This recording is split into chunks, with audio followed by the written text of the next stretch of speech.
मध्य पूर्व के विवाद में किम जोंग कूद गया है। किम जोंग ने इजराइल को धमकी दे दी है।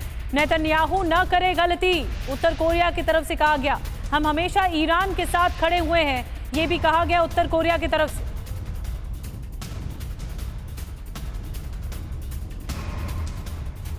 इस बीच मदद के साथ साथ अमेरिका की इजराइल को चेतावनी भी सामने आई है। अमेरिका मदद तो कर रहा है लेकिन चेतावनी भी दे रहा है। बाइडेन ने कहा कि हर बार अमेरिका नहीं बचाएगा, जंग बढ़ाई तो हम बचाने नहीं आएंगे।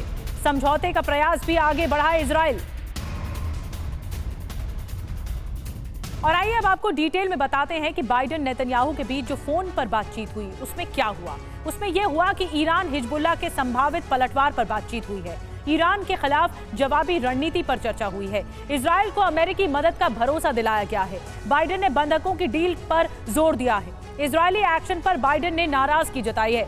हानिया की हत्या पर अमेरिका को भरोसे में नहीं लिया गया, ये भी कहा गया। फिलहाल अमेरिका इजराइल का पूरा बचाव करेगा। अब ये बात है कि मदद तो दे रहा है अमेरिका, लेकिन वार्निंग भी दे रहा है। इस बातचीत में नेतन्याहू को बाइडेन ने कड़ी चेतावनी दी है। चेतावनी ये कि इजराइल अपनी तरफ से जंग को आगे न बढ़ाए। इजराइल ने बात नहीं मानी तो अमेरिका से उम्मीद न रखे। इजराइल ने दोबारा जंग छेड़ी तो हम बचाने नहीं आएंगे, ये कह रहा है अमेरिका। कुछ भी करके हमास के साथ समझौता पूरा करें, अपनी सारी शर्तें मनवाने के चक्कर में न पड़े। हो सकता है हमास से बातचीत का रास्ता ही न बचे और इस वक्त हम इन्फेक्शन पॉइंट पर हैं। जंग खत्म करके क्षेत्रीय स्थिरता लाना बहुत जरूरी है। तो ये इस वक्त कहा गया है अमेरिका की ओर से और सीधा कड़ा संदेश है। अब एक दिलचस्प जानकारी जो हिजबुल्लाह से जुड़ी हुई है, क्योंकि हिजबुल्लाह खेमे में मोबाइल फोन से दहशत हो गई है।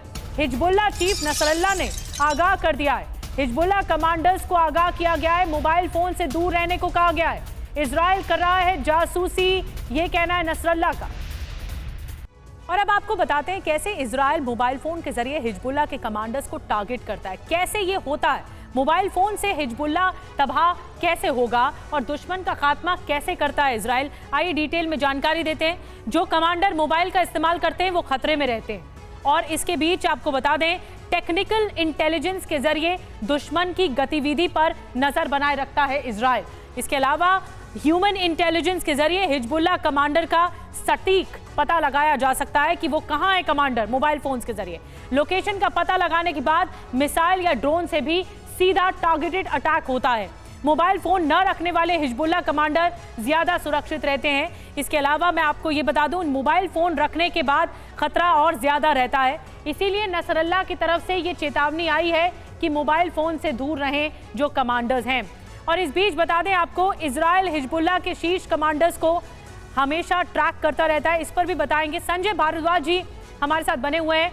संजय सर, ये बहुत चौंकाती है बात कि इजराइल देखिए टेक्निकल एडवांसमेंट की ओर तो बढ़ रहा है, लेकिन साफ साफ अमेरिका को लेकर भी सचेत है। अमेरिका ने भी आंख दिखा दी है कि हम साथ तो दे देंगे आपका, लेकिन वार्निंग के साथ।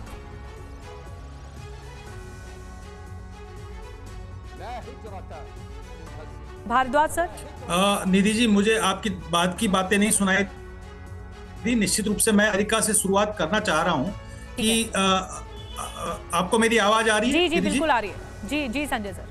हाँ जी। तो मैं अमेरिका से देखिए, पहली बात की अमेरिका के दो तीन बातें पक्की है। पहली बात की, जब से हानिया की हत्या हुई है, पहला सवाल यह है कि नेतन्याहू की एक कुर्सी को मजबूती मिली है। अब उनको मुझे लगता नहीं कि डोमेस्टिक फ्रंट पे बहुत ज्यादा कोई चैलेंज है। दूसरा जो सवाल आता है कि अमेरिका क्यों इस तरीके के बयान दे रहा है, क्योंकि अमेरिका में अभी इलेक्शन होने वाले हैं और बाइडेन बड़ा कॉन्शियस है कि जो वहाँ पे माइनॉरिटी और मिडिल ईस्ट से जो लोग माइग्रेटेड हैं उनका उसके चुनाव पे कोई एडवर्स इम्पैक्ट ना पड़े, तो वो कॉन्शियस है इस बात के लिए।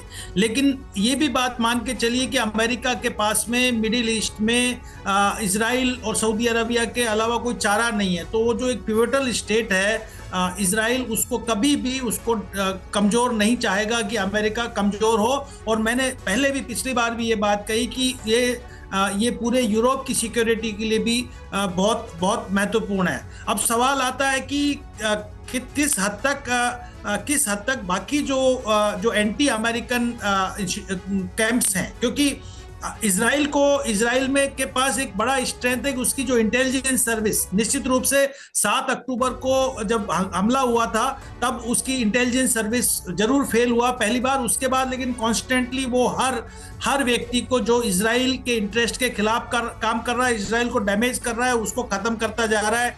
और वो इसी कड़ी में जो हिजबुल्लाह के कमांडर है उनको भी टारगेट किया जा रहा है।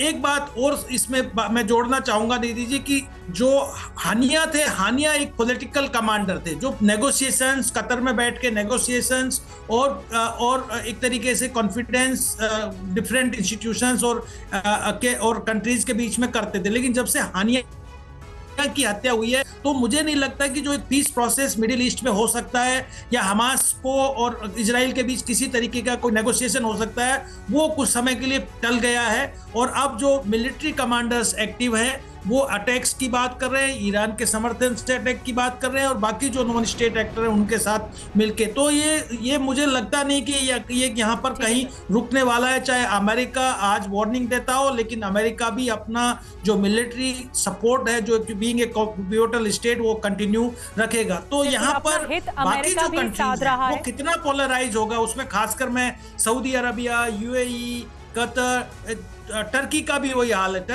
टर्की आप मान के चलिए, टर्की नाटो का मेंबर है, तो वो भी अपना पॉलिटिकल और डोमेस्टिक पॉलिटिकल गेन्स के लिए के स्टेटमेंट्स दे रहा है और इसको कंडेम कर रहा है। लेकिन वैसे एक बड़ी बात ये है संजय भारद्वाज जी की जियोपॉलिटिक्स इस वक्त सुलग रही है और वो भी मिडिल ईस्ट में बहुत ज्यादा सुलग रही है। अमेरिका भी कोई चांस नहीं लेगा कि वो अपनी छवि को खराब करे या धूमिल करे, इसीलिए फूक फूक कर कदम उठा रहा है। और इसीलिए अमेरिका की स्ट्रैटेजी अहम है, चाहे वो मिलिट्री को लेकर हो या फिर बातचीत को लेकर हो, पीस टॉक्स को लेकर हो।